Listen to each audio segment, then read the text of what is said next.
On behalf of the people of Uganda and of the National Resistance Movement,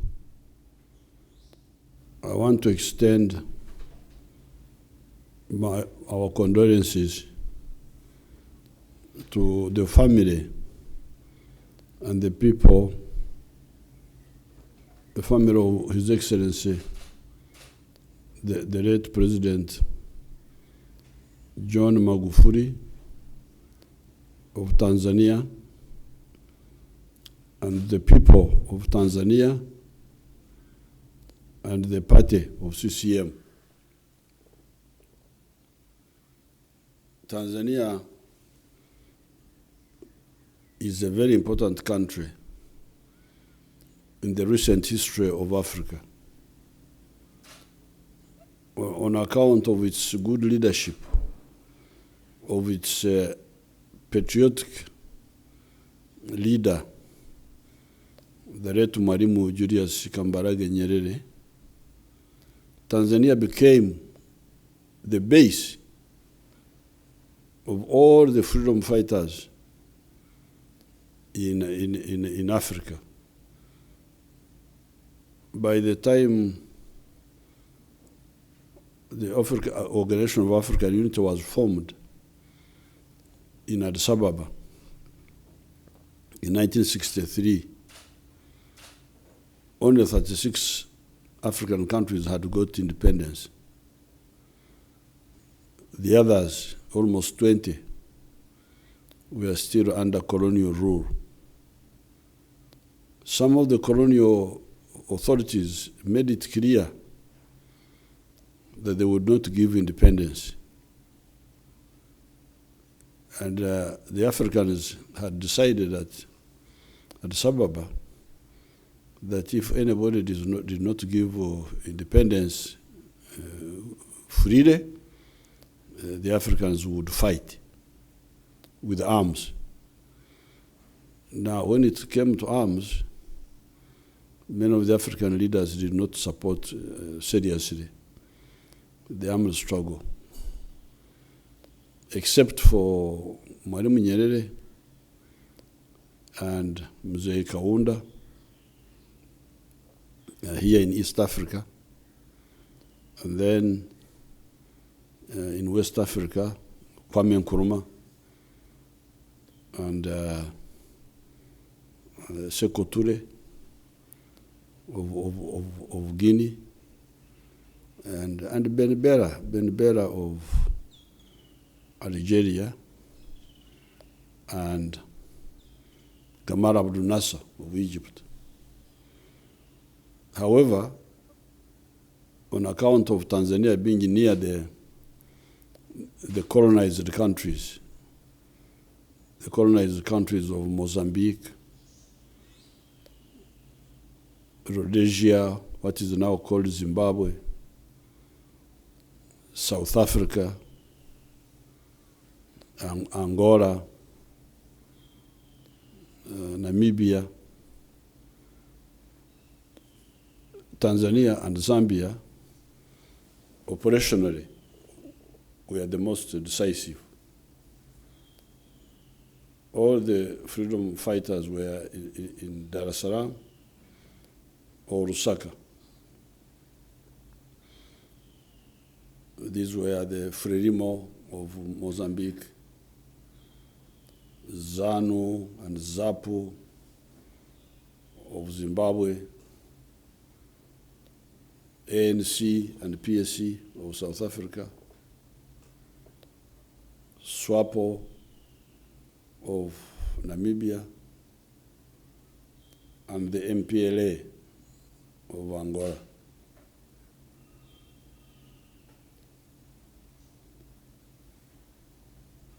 By 1974,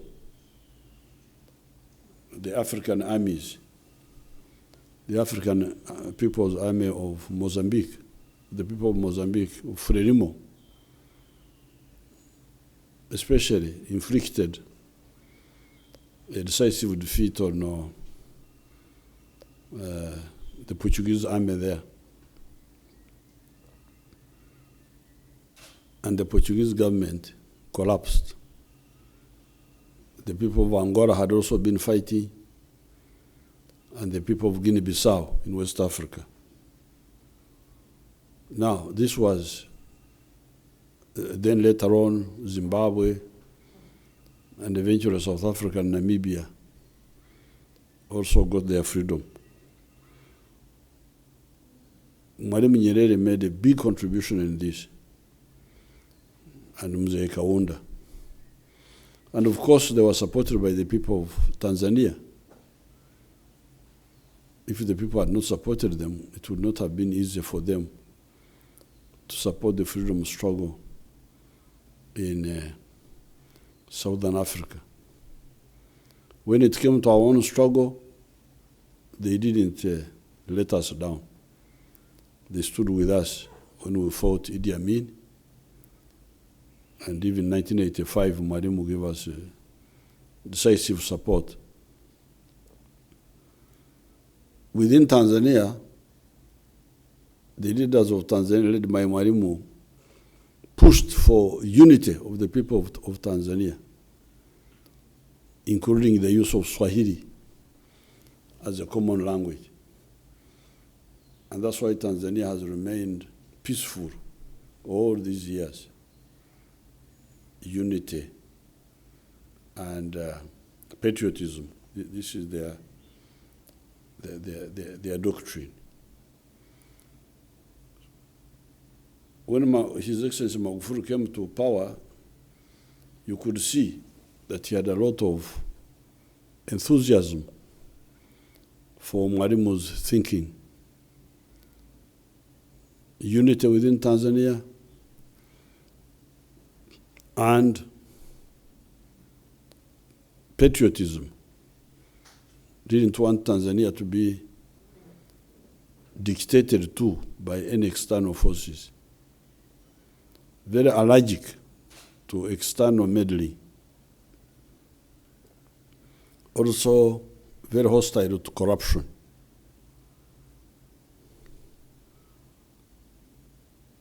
I had, of course, also started engaging him on the ultimate Nyerereist position, which is the position of which I have supported for the last 57 years of the East African Federation. It is therefore a great shock that such a useful leader has died so early when he was beginning to make an impact on his country.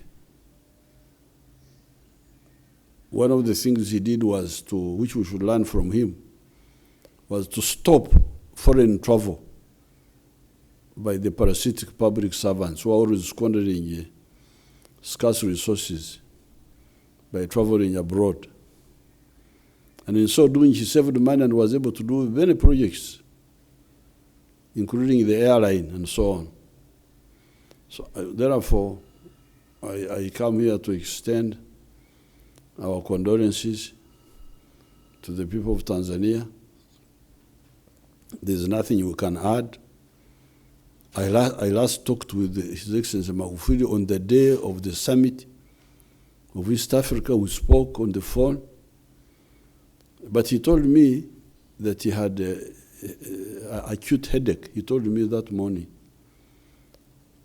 And when I went to the virtual conference, he was not there. It was the vice president who was there.